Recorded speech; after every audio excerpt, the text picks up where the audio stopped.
عاجل الغاز في صنعاء وجميع المحافظات الحرة وأسباب الأزمة. تفاصيل الخبر.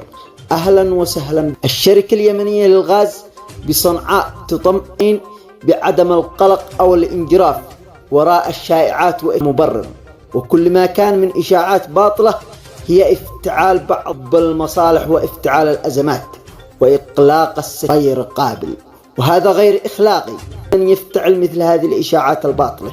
وتؤكد الشركة كميات كبيرة واحتياطي من الغاز يكفي لوقتا ولتلبية احتياجات جميع القطاعات لتوفير المواطنين الذين يعتمدون على الغاز.